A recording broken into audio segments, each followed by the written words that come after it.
आपको कॉपी अभी खोलनी नहीं है, आराम से देखना है बोर्ड पर। मुगल काल, और मुगल काल का जो समय है ये 1526 से लेकर के और 1707 ईस्वी तक का है ना। आगे है पर वो उत्तरोत्तर काल में आ जाएगा। आगे है ना मुगल काल। और भी है मुगलों के जो इन्हीं में, यहाँ अपन 6 को ही पढ़ेंगे मुगल काल में। कितनों को पढ़ेंगे? 6 को, जो विशेष हैं उनको पढ़ेंगे। और आगे फिर अपन उत्तरोत्तर मुगल काल में देखेंगे उनको, जो अपनी 1800 की क्रांति है ना उसमें। यहाँ सबसे पहले अपन बात करते हैं, ये है बाबर। कौन था? बाबर, जो कहाँ का निवासी था? फरगना का था। फरगना से फिर कहाँ गया था? भारत में कौन सी जगह? अब आपके अफगानिस्तान वाले क्षेत्र में, काबुल में। इसका जो समय है ये 1526 से लेकर के और 1523 ईस्वी तक का है। यानी बाबर 1526 में मुगल सल्तनत की या मुगल काल की स्थापना करता है दिल्ली में, और 1523 ईस्वी तक रहता है। उसके बाद में दूसरा जो इसका शासक था वो है हुमायूं। कौन था? हुमायूं। ये बाबर का ही पुत्र है, और हुमायूं नाम। और ये इसका जो समय है ये 1530 से लेकर के और 1540 ईस्वी तक है। यानी ये आपका हुमायूं है, ये 2 बार शासक बनेगा। एक तो 1530 से लेकर के 1540 ईस्वी तक, और एक 1555 ईस्वी में, 2 बार। बीच में यहाँ शेर शाह सूरी है, वो अफगानिस्तान का एक शासक था, अफगान शासक शेर शाह सूरी। ये शेर शाह सूरी यहाँ की शेर शाह है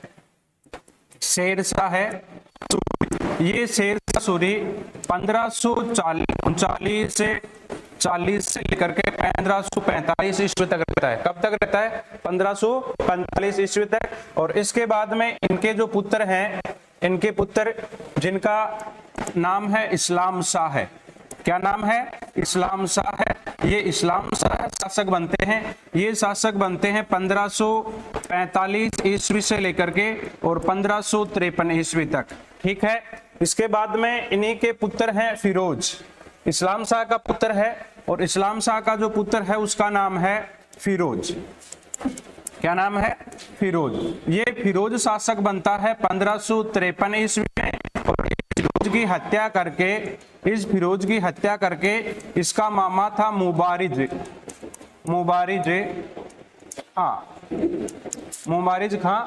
ये किसका मामा है? फिरोज का। और साला किसका है? इस्लाम शाह का साला है। ये मुबारिज खां है, अपने भांजे की हत्या करके और क्या बन जाता है? यहाँ शासक बन जाता है आदिल शाह के नाम से। किसके नाम से? आदिल शाह के नाम से। यानी ये 1553 ईस्वी से लेकर के और 1555 ईस्वी तक रहा था। कब तक रहा? 1555 ईस्वी तक, है ना। कब तक रहता है? 1555 ईस्वी तक। 1555। यहाँ अब वापस 1555 ईस्वी में आपका कौन बन जाता है शासक? हुमायूं 2 बार शासक बनता है। एक बार तो ये छोड़ करके शेरशाह सूरी से डरता हुआ जोधपुर की तरफ, पाकिस्तान की तरफ आगे चल जाता है ना। उसी समय मालदेव से सहायता मांगता है, लेकिन मालदेव उसकी सहायता नहीं करता। और गिरी सुमेल का युद्ध होता है, शेरशाह सूरी है इसके पीछे पीछे चला जाता है। किसके पीछे? हुमायूं के। और उसमें गिरी सुमेल का युद्ध होता है 1544 ईस्वी में, है ना। 1544 ईस्वी में गिरी सुमेल का युद्ध होता है, और इस युद्ध में मालदेव है वो पराजित हो जाता है। और इसमें ये आपका जो सुल्तान है शेरशाह सूरी कहता है कि एक मुट्ठी भर बाजरे की खातिर में हिंदुस्तान की बादशाह खो देता, है ना। उसके बाद में आदिल शाह के बाद में ये अपन पढ़ेंगे सूर वंश में। कौन सा? अफगानिस्तान के सूर थे, है ना, शेरशाह सूरी के वंशज हैं। और उसके बाद में हुमायूं वापस बन गया 1555-56, 2 साल तक। और हुमायूं के बाद में उन्हीं का पुत्र है वो कौन बनता है? अकबर। कौन बनता है? अकबर। अकबर शासक बन गया 1556 ईस्वी में, और ये कब तक रहता है? 1605 ईस्वी तक। अकबर है ये 1556 ईस्वी में शासक बन गए और 1605 ईस्वी तक रहता है। इसके बाद में इनका पुत्र है वो है जहांगीर। कौन है? जहांगीर। जहांगीर शासक बनता है 1605 से लेकर के और कब तक? 1627 ईस्वी तक। कब तक रहता है? 1627 ईस्वी तक अकबर। अकबर के बाद में जहांगीर, और जहांगीर के बाद में इन्हीं का जो पुत्र है वो है शाहजहां। कौन है? शाहजहां। ठीक है ना, ये शाहजहां शासक बनता है, और शाहजहां शासक बनता है 1627 से लेकर के और 1658 ईस्वी तक। कब तक बनता है? 1627 से 1658 ईस्वी के मध्य यहाँ शाहजहां शासक बनता है, और उसके बाद में उसका जो पुत्र है वो है औरंगजेब। औरंगजेब। औरंगजेब शासक बन गया 1658 से लेकर के और कब तक? 1707 ईस्वी तक। यानी ये मुगल काल के शक्तिशाली शासक थे। इन्होंने यहाँ पर भारत पर क्या किया है? शासन किया है। राजस्थान की तरफ भी, उत्तर भारत की तरफ भी और दक्षिणी भारत की तरफ भी अपने साम्राज्य का इन्होंने विस्तार किया है। संधि भी की है इन्होंने। क्या की है? संधि भी की है, अधीनता भी स्वीकार करवाई है। ठीक है ना। तो अपन देखो एक बार,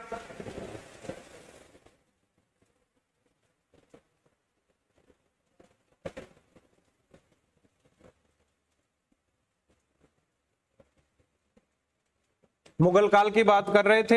ये जो मुगल है ये मंगोल थे ना, मंगोल। अपन मंगोल पढ़ रहे थे, मंगोल आक्रमणकारी। और मंगोल आक्रमणकारी थे चंगेज खां, तैमूर लंग, है ना। तो ये मंगोल से क्या पड़ा है? मुगल नाम होते होते क्या पड़ गया? मंगोल से आगे चल करके इनको क्या कहने लगे? मुगल कहने लगे। यानी मंगोल का ही अपभ्रंश के रूप में क्या नाम हो गया इसका? मुगल नाम हो गया। ठीक है, ये मंगोल था। अब यहाँ आपका बाबर है, ये बाबर, यानी अपन ने बाबर की बात की। बाबर के बाद में हुमायूं की बात की। हुमायूं के बाद में एक नया ही राजवंश यहाँ आ गया था, शेर शाह सूरी यानी सूरवंश, जिसमें इस्लाम शाह है, उनका पुत्र फिरोज, और फिरोज के बाद में उनका मामा मुबारिज खां जो आदिल शाह के नाम से शासक बनता है। और यहाँ भारत का शासक जो साम्राज्य था 4 भागों में बट गया था आदिल शाह के समय, है ना। उसके बाद में अकबर, अकबर के बाद में जहांगीर, जहांगीर के बाद में शाहजहां, और शाहजहां के बाद में औरंगजेब। और ये जो मुगल है ये किस नाम से बना है? किसका अपभ्रंश रूप है? ये तो मंगोल का अपभ्रंश रूप है। अब अपन बात करेंगे यहाँ, देखो सबसे पहले बाबर की, कि बाबर है कौन, ये कहां से आया था। अपन बात करते हैं बाबर। इसका बाबर नाम कैसे पड़ा? ये आया कहां से था? ठीक है, कौन से वंश से था? इनके पिता कौन थे? ये यहां तक पहुंचा कैसे? क्या कारण था कि भारत तक आया, है ना। तो यह अपन बात करते हैं। ये शासक बन गया 1526 ईस्वी से लेकर के 1523 ईस्वी तक। यानी 1526 से लेकर 1530 ईस्वी तक 4 साल तक इन्होंने क्या किया है? शासन किया है। और बड़े बड़े जो युद्ध थे उन युद्धों में भारतीय राजाओं को क्या कर दिया इन्होंने? परास्त कर दिया। ठीक है ना, हरा दिया। और हरा करके फिर यहाँ पर इन्होंने किस वंश की स्थापना कर दी? मुगल वंश की स्थापना कर दी, मुगल की स्थापना कर दी। तो आपका बाबर है, ये एक बार अपन एक नक्शा बनाते हैं।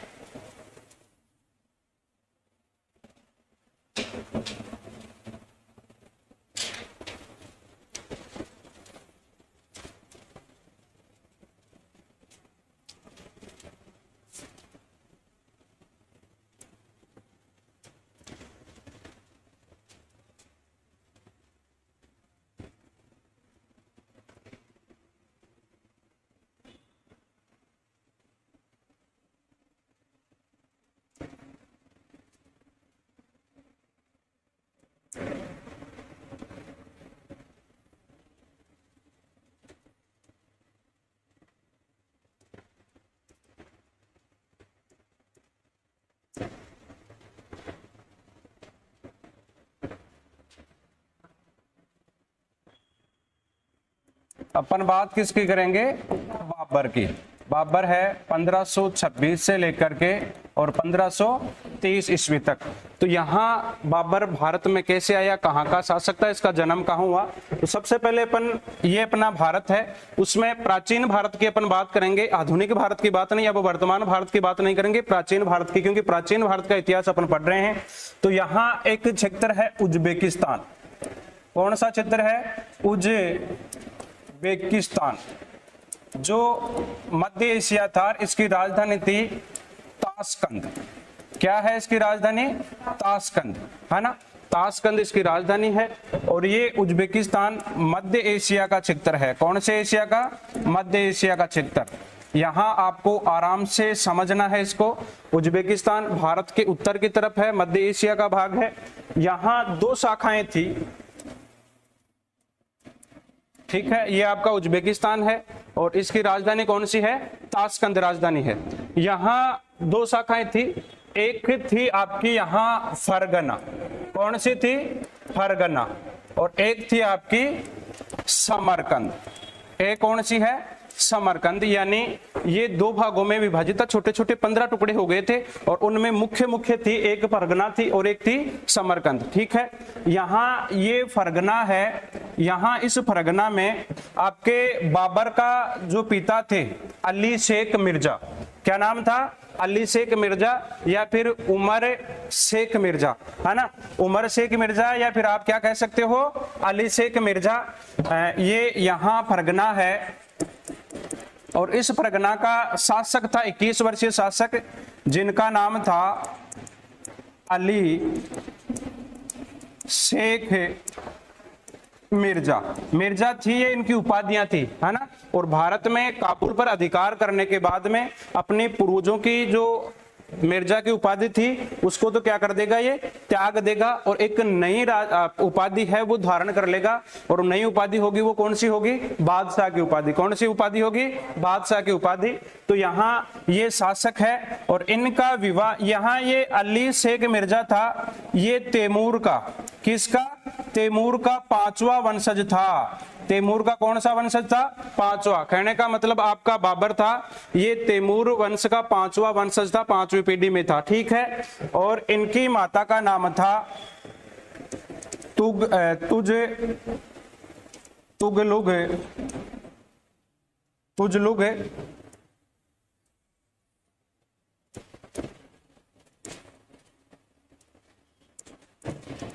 तुगलुग निगार खानम। क्या नाम था इनकी माता का? तुगलुग निगार खानम, ये इनकी माता का नाम था, या फिर आप इसे बोल सकते हो तुगलुग बानो, ठीक है ना। ये इनकी माता का नाम था और ये मंगोल का आक्रमणकारी था चंगेज खां। कौन था? चंगेज खां। मंगोल आक्रमणकारी चंगेज खां के वंश की, मतलब 14वें नंबर की वंशज थी ये। कितने नंबर की थी? 14वीं पीढ़ी में थी। यहाँ तैमूर का कौन सा वंश है? 5वां। और चंगेज खां मंगोल का कौन सा वंश है? 14वां वंश। यानी कि अली शेख मिर्जा थे, ये तैमूर के 5वें वंशज थे आपके बाबर।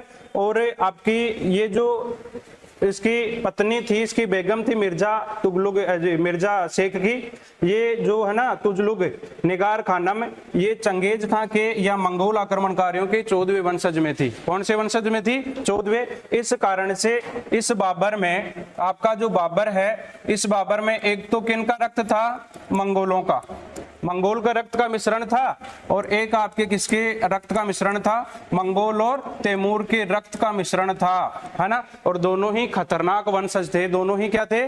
खतरनाक वंशज थे, दोनों ही भारत पर आक्रमण करने वाले थे, ठीक है। अब देखो यहाँ समरकंद है, ये इनके चाचा के हाथ में था। किनके हाथ में था? चाचा। और चाचा का नाम था अहमद मिर्जा। क्या नाम था? अहमद मिर्जा। फरगना है ये अली शेख मिर्जा के हाथ में था, यहाँ के शासक थे। और ये समरकंद है, ये अहमद मिर्जा जो किसके चाचा थे? किसके चाचा थे? बाबर के। बाबर के चाचा के हाथ में था। अब देखो हुआ क्या, यहां इन दोनों के बीच में लड़ाई थी, दो भाइयों के बीच में लड़ाई, और दोनों को आपस में बैठ करके समझौता करना था।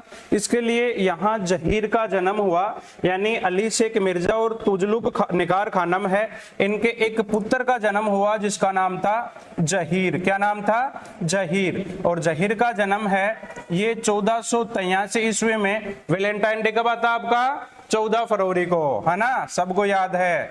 14 फरवरी को वैलेंटाइन डे के दिन इनकी क्या हो जाती है? जन्म हो जाता है। आगे चल करके भारत में काबुल पर अधिकार करने के बाद में ये अपना नाम परिवर्तन कर लेते हैं, है ना, जहरूद्दीन महमूद बाबर। क्या नाम कर लेंगे? जहरूद्दीन महमूद बाबर।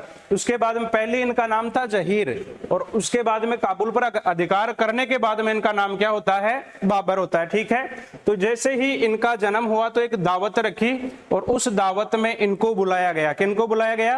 अहमद मिर्जा को।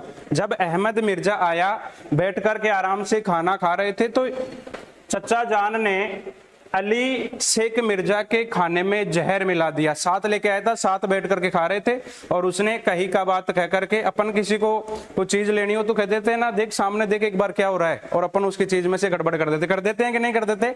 तो यहाँ अहमद मिर्जा है, इसके खाने में क्या मिला दिया? जहर मिला दिया। अब यहाँ बाबर था, ये मात्र 7 वर्ष का था, पिता का साया था वो उठ चुका था। अब ये शासक बनेगा फरगना का। छोटा बच्चा है, शासक बन गया, लेकिन ये पूरी की पूरी चीजें देख रहा था। भगवान ने इनके ऊपर से पिता का साया छीन लिया, और इसी के बाद में कुछ समय बाद में इनकी जो माँ थी, ये भी क्या हो जाती है? इनके पिता के प्रेम में पागल थी, है ना, और ये भी मृत्यु इनकी भी हो जाती है। ठीक है ना, कुछ ही समय के बाद में। तो बाबर था, इसे लोग मनहूस कहने लग गए, क्योंकि जैसे इसका जन्म हुआ और अपने माता पिता दोनों को ही क्या कर लिया? खा गया। दोनों को ही खा गया। क्या जन्म हुआ इसका? वो खट्यासो आयो यान को बेटो, जो मारनर बाप ने दोनिया नहीं खागो है, ऐसे कहने लग गए हर आदमी, ऐसे इसके बारे में कहने लग गए। अब इसका दिमाग खराब, दिमाग इसलिए खराब कि मारने वाला तो कौन है? अहमद मिर्जा, और नाम आ रहा है मेरा कि मैं खा गया, तो मैंने ऐसा क्या कर दिया? इसके बदले की भावना हो गई उसमें। किसकी भावना हो गई? बदले की भावना। ये शासक बन गया, और शासक बनने के बाद में कहां का शासक बनेगा? फरगना का। फरगना का शासक बनने के बाद में ये यहाँ समरकंद के ऊपर आक्रमण करता है। कहाँ आक्रमण करता है? समरकंद पर। और समरकंद का जो अहमद मिर्जा था, ये वापस कहां पर आक्रमण करता है? फरगना पर। यानी यहाँ बाबर का जो अधिकार है समरकंद पर होता है, और अहमद मिर्जा का अधिकार किस पर हो जाता है? फरगना पर। ऐसे करते करते फिर वापस ये यहाँ से यहाँ इसके पीछे अधिकार करने के लिए गया, तो ये वापस यहाँ आ जाता है। फिर ये वापस यहाँ से यहाँ गया, तो ये हुआ क्या? समरकंद में अहमद मिर्जा ने आधी सेना, तो एक टुकड़ी तो यहाँ छोड़ दी आधी सेना, और आधी सेना अपने साथ ले गया। और यहाँ आने के बाद में जैसे ही बाबर यहाँ वापस आया, और वापस आने के बाद में इसने क्या कर दिया? समरकंद और फरगना था, दोनों से ही बाबर का हाथ धो बैठा। दोनों से क्या हो गया? हाथ धो बैठा। यानी उसने 3 बार आक्रमण किए थे समरकंद को प्राप्त करने के लिए। 3 बार आक्रमण करने के बाद में भी समरकंद हाथ में नहीं आया था, है ना, और हाथ में नहीं आया तो ये समरकंद का हमेशा के लिए ही छोड़ देते हैं कि मैं भाई इसे नहीं जीतूंगा। और ये आगे चलता हुआ यहाँ फरगना से निकल करके, और ये आपका जो क्षेत्र है यहाँ अफगानिस्तान वाला क्षेत्र है, अफगानिस्तान है जिसकी राजधानी क्या है? काबुल, है ना। इस काबुल में यहाँ आकर के कहाँ आ जाता है? काबुल। और काबुल में यहाँ आकर के, और ये एक जगह है यहाँ पर, और वो जगह है आपकी बाजोर। आपने बाजोर का नाम सुना है? बाजोर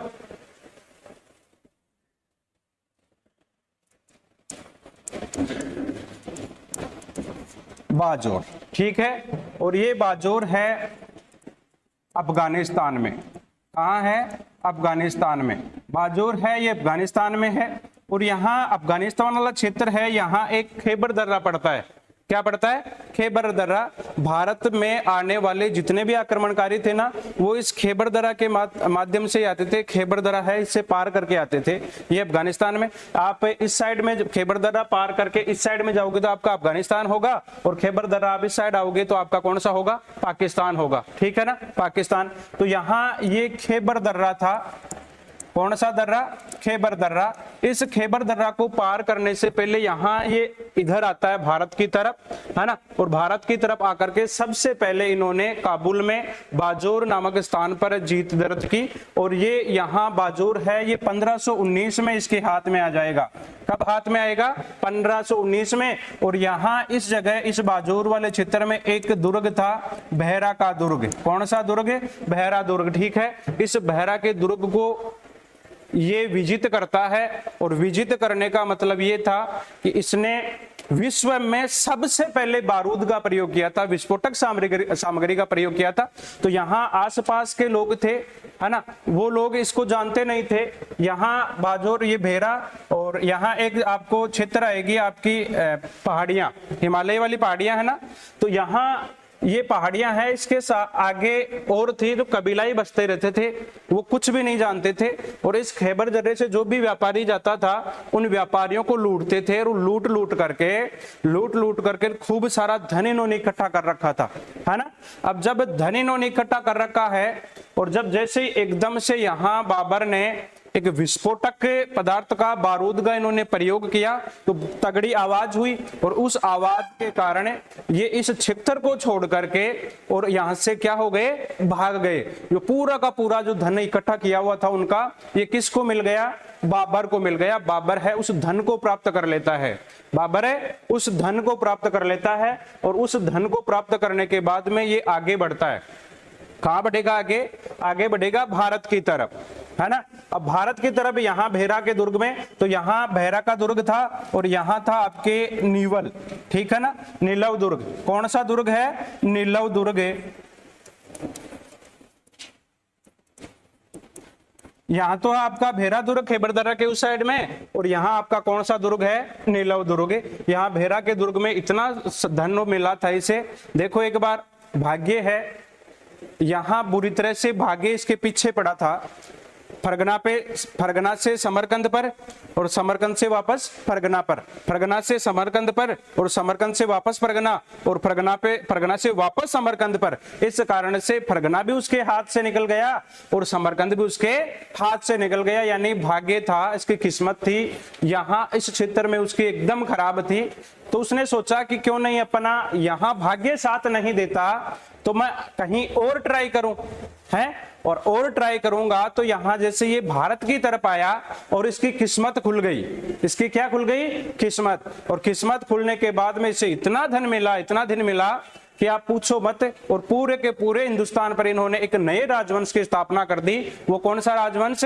मुगल राजवंश, है ना। देखो एक बार, देखो समय तो है, आज नहीं तो कल बदलेगा, और अल्लाह ने चाहा तो एक दिन जरूर बदलेगा। एक दिन ऐसा हुआ आपके बाबर के लिए कि इसका पहले जो खराब दिन थे वो निकल गए, और नए दिन है वो इसके लिए आ गए। और आने के बाद में भारत में यहाँ इसे पूरी की पूरी जागीर थी वो प्राप्त हो गई। तो अपन यहाँ बात करेंगे, ये आपका बाबर है, भारत की तरफ बढ़ा, और भारत की तरफ ये अपनी एक तुजू के बाबरी, जिसे दूसरा नाम क्या है? बाबर नामा। क्या नाम है? बाबर नामा। तुजू के बाबरी या बाबर नामा। तुजू का मतलब होता है यादें। क्या होता है? यादें। और एक का मतलब होता है कि, यानी किसकी याद में? बाबरी की याद में पागल था। और इस में ये कहता है कि भारत में 5 तो मुस्लिम राज्य थे। कितने? 5।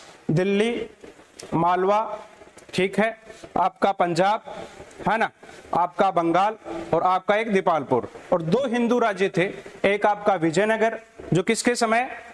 फिरोज शाह तुगलक और मोहम्मद बिन तुगलक के समय 1336 ईस्वी में आपके, है ना, हरियर बुक्का ने 1336 ईस्वी में विजयनगर की स्थापना कर दी थी, है ना।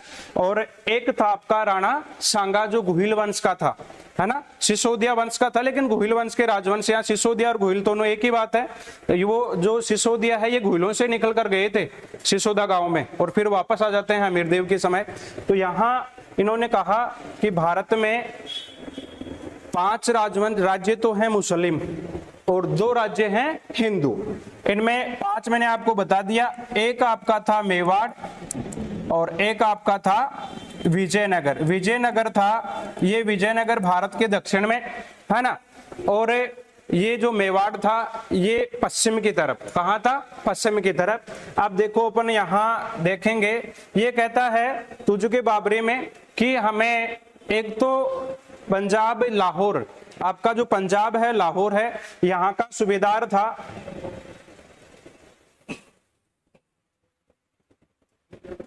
पंजाब और लाहौर है, यहाँ का सूबेदार था और उस सूबेदार का नाम था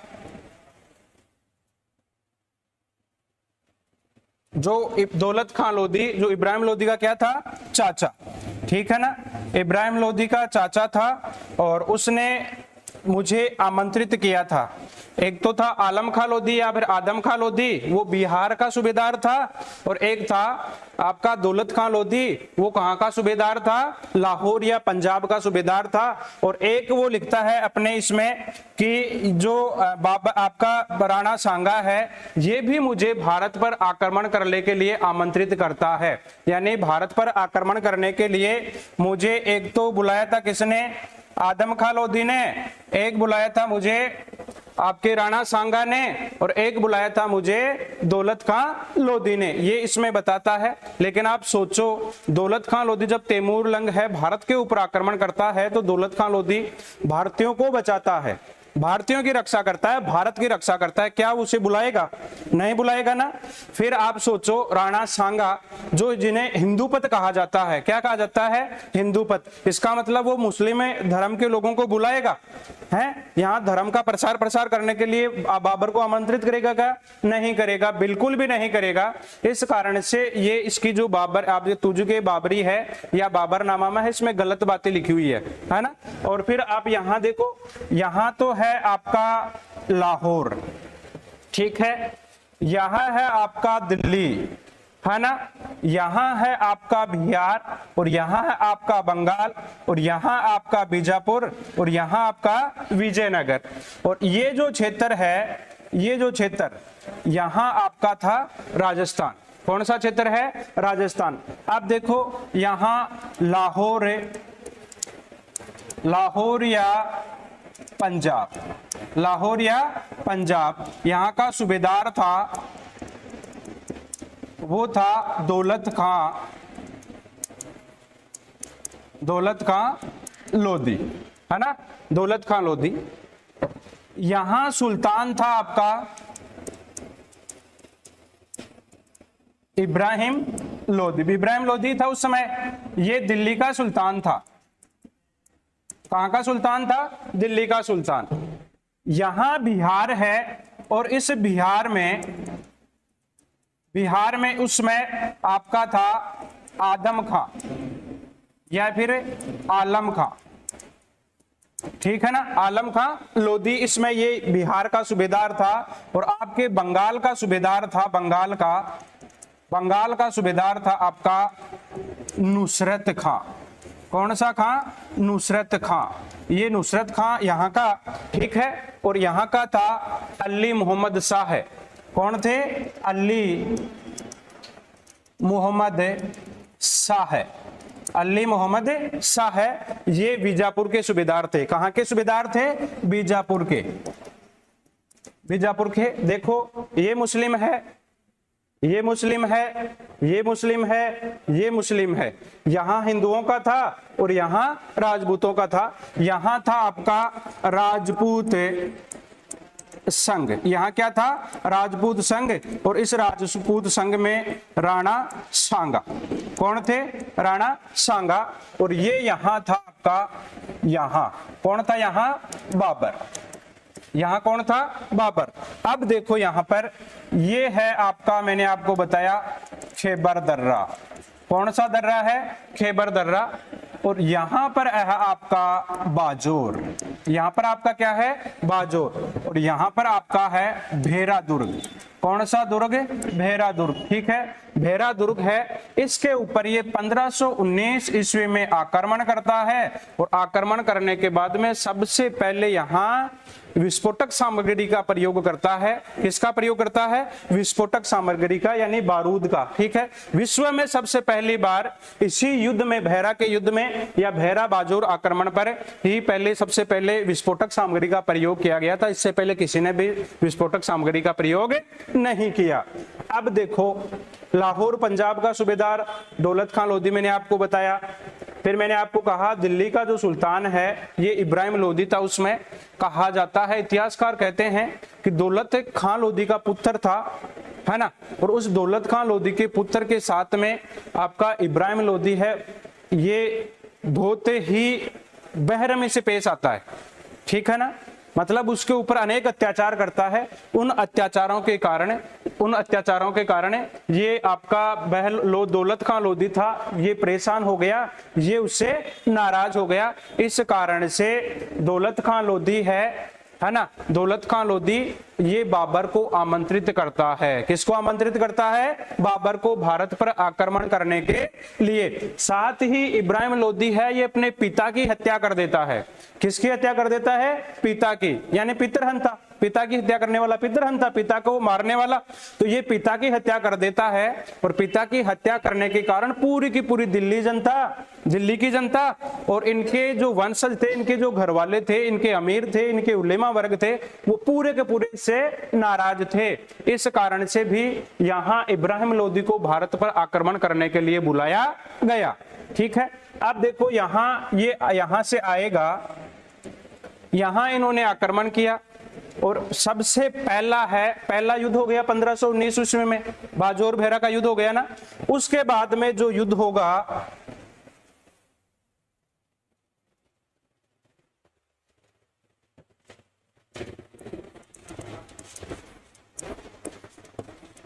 पानीपत का युद्ध, जो अपन ने कल पढ़ा था, पानीपत का युद्ध। पानीपत का युद्ध है यहां, ये पानीपत का युद्ध होगा 21 अप्रैल, पानीपत का युद्ध है 21 अप्रैल और 1526 ईस्वी में। यहां एक बार देख लो इसके युद्ध। सबसे पहले बाजोर, ठीक है, कब होता है? 1519 ईस्वी में। इसके बाद में दूसरा है पानीपत का युद्ध। कौन सा युद्ध? पानीपत का युद्ध। ये कब होता है? 1526 ईस्वी में। इसके बाद में तीसरा कौन सा युद्ध है? खानवा का युद्ध। कौन सा युद्ध? खानवा। और खानवा का होता है 1527 में। और खानवा के बाद में होता है चंदेरी। कौन सा युद्ध? चंदेरी 1528 ईस्वी में। कब होगा? 1528 में। और अंतिम जो युद्ध था इसका, ये था कौन सा युद्ध? घाघरा। कौन सा युद्ध था? घाघरा का युद्ध। कौन सा युद्ध? घाघरा। और ये होता है 1529 ईस्वी में। बाबर के द्वारा जो लड़े गए युद्ध थे, आप देखो, बाजोर 1519 ईस्वी में, ठीक है। फिर है पानीपत का युद्ध 1526 ईस्वी में, खानवा का युद्ध 1527 ईस्वी में, और चंदेरी का युद्ध है 1528 ईस्वी में, और घाघरा का युद्ध है 1529 ईस्वी में। इस तरीके से इनके यहाँ क्या होते हैं? युद्ध होते हैं। ठीक है ना। बाजोर 1519, पानीपत 1526, खानवा 1527, चंदेरी 1528 और घाघरा 1526, सॉरी 29, 1529। ये युद्ध लड़े जाते हैं किसके द्वारा? बाबर के द्वारा भारत में लड़े गए युद्ध हैं। ये सीक्वेंस से हैं, है ना, एकदम सीरियल से हैं। तो 19 हो गया, 26, 27, 28 और 29। अब देखो यहाँ पानीपत का ये जो युद्ध है,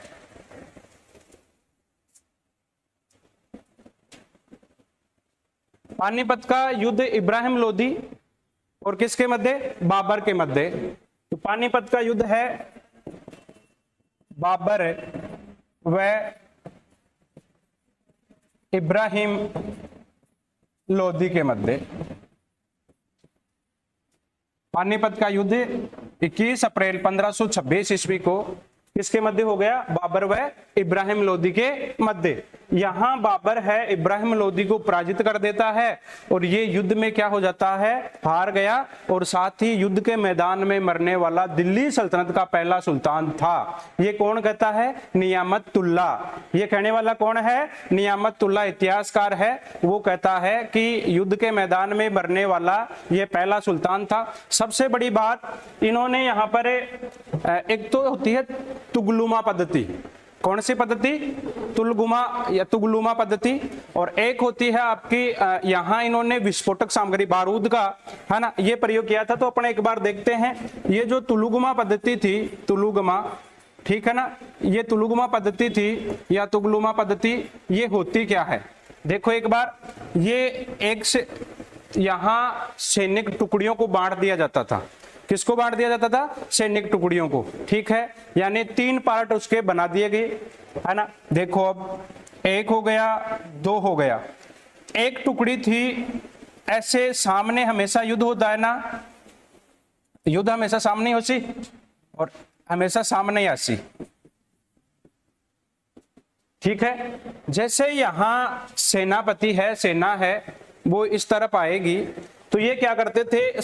ये सोचते थे, सामने वाला ये सोचता है कि भाई ये तो सामने से ही आ रहे हैं, है ना। कहां से आ रहे हैं? सामने से आ रहे हैं। कहां से आ रहे हैं? सामने से, है ना। और ये सामने से आ रहे हैं, इसका मतलब ये है कि अपन आपस में युद्ध होगा। कैसे होगा? आपस में। लेकिन ये क्या करते? तुगलुमा पद्धति का मतलब होता है एक टुकड़ी सामने से आएगी और एक टुकड़ी यहां रहेगी, एक टुकड़ी यहां रहेगी, ये आगे चली जाएगी, ये दिखाई नहीं देगी, और फिर दौड़ते हुए इस तरीके से आएंगे, इस तरीके से आएंगे और ये पीछे से वार करते थे। कैसे वार करते थे? पीछे से। मतलब ये दौड़ करके चारों ओर से यहां से आए और आने के बाद में पीछे से वार करते थे। सामने वाले को यही नहीं पता चलता, सामने वाले को यही नहीं पता चलता था कि अपने सैनिक हैं या फिर दूसरे के सैनिक हैं, है ना। उनको यही पता था कि सामने वाले ही हैं। सामने अपना टारगेट क्या है? सामने वाले को पछाड़ना, उनको मारना। लेकिन पीछे से आकर के ये घेर लेते थे, है ना। ऐसा ही कारण था कि यहाँ पर पूरे के पूरे युद्धों में इन्होंने तुगलुमा पद्धति अपनाई। इस कारण से पूरे के पूरे युद्धों में जीत गया। एक क्षेत्र वो था फरगना वाला, फरगना से समरकंद, समरकंद से फरगना, फरगना से समरकंद, समरकंद से वापस फरगना, और एक क्षेत्र था बुखारा, है ना। इन बुखारा पे ऊपर आक्रमण करता है, लेकिन असफल, असफल, असफल, है ना, हर में। और यहां आने के बाद में इतना भाग्य इसका खुला, इतना भाग्य खुला कि ये हारता हारता, ये हारता हारता जीत रहा है, ये हारता हारता जीत रहा है। पानीपत के युद्ध में हारता हारता जीत गया, ठीक है। और फिर आपके खानवा के युद्ध में हारता हारता जीत गया। या देखो एक बार आपका खैबर दर्रा है, इतना तंग रास्ता है, दर्रा का मतलब होता है तंग रास्ता या संकड़ा रास्ता, ठीक है ना। अब जब यहां से कोई सेना गुजरती है, उसको पता ही नहीं, नया पूरा का पूरा इलाका उसके लिए नया, तो अपने एक तो यहाँ कोई दूसरी जगह से आदमी आए और एक यहाँ के लोकल हर चीज जानेंगे ना, यहाँ हर चीज जानते हैं। तो वहां से जैसे ये आपका खैबर दर्रा को पार कर रहा था, तो वहां के यूसुफजई कबीला था, यूसुफजई कबीला, उन लोगों को ज्यादा ध्यान था ना वहां का, है ना। और वो हर एक को लूटते थे, लेकिन बाबर को नहीं लूट पाए। कारण क्या था? क्योंकि इन्होंने विस्फोटक सामग्री का प्रयोग कर लिया और इस कारण से उनको डर लगा विस्फोटक से कि यार ये आवाज कहां से आ रही, कोई ना कोई भूकंप वगैरह आ गया है, यहाँ कोई आपदा आ गई, इसलिए छोड़ छोड़ करके अपने क्षेत्र को और वहां से निकल लिए, वहां से भाग गए। तो हारने का यानी आपके जो बाजूर है, भेरा है, यहां भी उन्होंने भाग्य का साथ दिया। यदि वो विस्फोट नहीं करता तो शायद जीत नहीं पाता, विस्फोट के कारण जीत गया। पानीपत के युद्ध में भी वो जीत जाता है, क्योंकि इब्राहिम लोदी के पूरे जो इब्राहिम लोदी से नाराज थे ना, वो किसका सहयोग करेंगे? बाबर का सहयोग करेंगे। और यदि बाबर का सहयोग नहीं करता तो इतनी बड़ी भारत का बादशाह इब्राहिम लोदी, है ना, भारत का सुल्तान इब्राहिम लोदी, उसके पास खूब बड़ी सेना थी, संपन्न था, आराम से कोई दिक्कत नहीं थी। और वो एक यहाँ वहां से निकला हुआ आया था, उसके पास इतनी बड़ी सेना नहीं थी, अस्त्र शस्त्र वगैरह नहीं थे, लेकिन फिर भी वो लोधी वंश के सहयोगियों के कारण भारत पर जीत दर्ज कर लेता है ना। फिर आपका खानवा का युद्ध देखो, इसमें ये हो गया ना, यहाँ इसकी तो क्या हो जाती है, जीत हो जाती है, इसकी क्या हो जाती है, हार। और जैसे ही भारत में अब यहाँ हाल 1526 ईस्वी में एक नए राजवंश की स्थापना कर देगा, किसकी, मुगल काल की। इस तरीके से यहाँ बाबर के द्वारा भारत में अब धीरे धीरे ये अपने साम्राज्य का विस्तार करेगा, अपने साम्राज्य का विस्तार करेगा। तो फिर आपका कौन सा युद्ध होगा, खानवा का युद्ध। खानवा का युद्ध यानी आपके सिकंदर लोधी था, सिकंदर लोधी के समकालीन था आपका राणा सांगा। ये 1509 ईस्वी में शासक बनता है और 1528 ईस्वी तक क्या रहेगा, शासक रहेगा। 1509 से लेकर के 1528 ईस्वी तक। यहाँ ये खानवा के युद्ध में बुरी तरह से पराजित होने वाला था। राणा सांगा की इतनी शक्तिशाली सेना थी कि आप पूछो मत, है ना। फिर भी वो जीत जाता है। उन्होंने जिहाद का नारा दिया था, एक धर्म युद्ध का नारा। कौन सा नारा, धर्म युद्ध का नारा। और उस धर्म युद्ध में जिहाद का मतलब होता है धर्म युद्ध। उन्होंने अपने सेनापतियों के सामने धर्म युद्ध का नारा दिया, जिहाद का नारा दिया और कहा, आज के बाद मैं न तो शराब पीऊंगा, और एक कर था तमगा कर, वो भी क्या कर देता है, हटा देता है ना। और उनके सामने ही अपने शराब पीने वाले जो बर्तन थे, उन बर्तनों को तोड़ देता है, फोड़ देता है। ठीक है, इस कारण से खानवा के युद्ध में महाराणा सांगा है, उसका एक हाथ कट गया था और एक तीर था वो उसके लग गया था। इस कारण से घायल हुआ और फिर इनको बाहर निकाल दिया गया था। खानवा का युद्ध सबसे बड़ा युद्ध था, निर्णायक युद्ध था। ठीक है ना। उसके बाद में ये था मेदिनी राय। चंदेरी का कौन था, मेदिनी राय। यहाँ खूब सारे राजपूतों ने, मुस्लिमों ने खानवा के युद्ध में सांगा का सहयोग किया था ना, फिर भी हार गया। देखो यहाँ पर तो मेदिनी राय था, ये वो ही भूल नहीं करना चाहता था, अपनी गलतियों को सुधारा और गलतियों को सुधार करके आप देखो तीसरा युद्ध कौन सा है,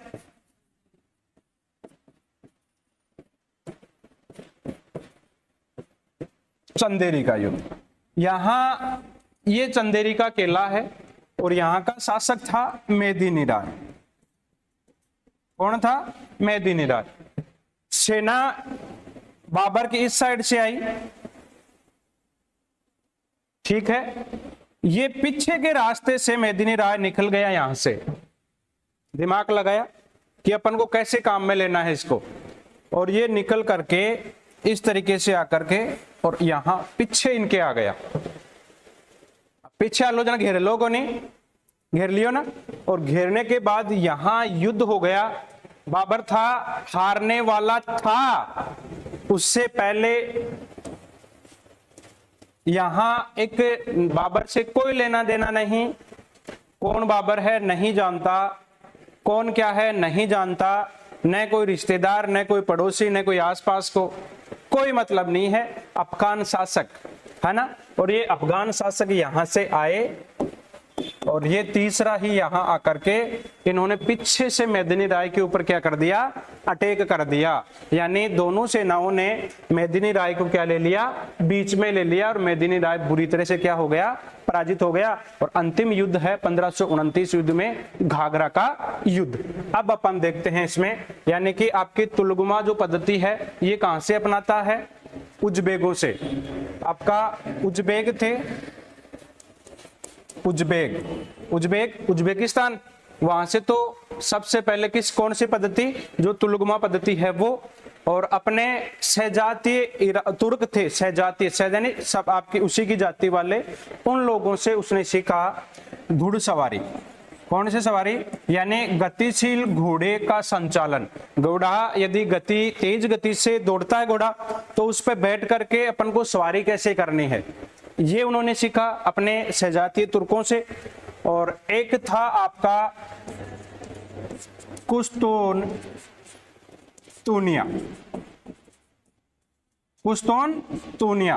यहां से सीखा इन्होंने विस्फोट है, यानी बारूद के उपकरण चलाना। कौन से उपकरण चलाना, बारूद के उपकरण चलाना। ये इनके द्वारा सीखे गए थे। और ईरानी थे ना, ईरानियों से इन्होंने सीखा बंदूक चलाना, बंदूक का प्रयोग कैसे करना है ना, बंदूक का प्रयोग तुल्गुमा पद्धति उज्बेकों से, और अपने वो जो सहजातीय तुर्क थे, सहजातीय तुर्क, इनसे सीखा गतिशील घोड़ों का संचालन। और कुस्तुनतुनिया से क्या सीखा इन्होंने, विस्फोट सामग्री का प्रयोग करना। ये बाबर के युद्धों में और जीत में सबसे अहम बात थी, या ये कहीं ना कहीं बाबर का साथ देती है। ठीक है ना। अब अपन इसमें लिख लेते हैं अपन। और जब ये यहां भारत पर शासन संचालित करने, कहने का मतलब जीत प्राप्त कर लेता है, और जीत प्राप्त करने के बाद जब वापस जाता है ना ये जीत करके, तब क्या करेगा, चांदी के सिक्के है वो देता है। किसके सिक्के देता है, चांदी के, यानी अपनी प्रजा को बांटता है। इस कारण से इसे क्या कहा जाता है, कलंदर। क्या कहा जाता है, कलंदर कहा जाता है। बोलो जी भैया।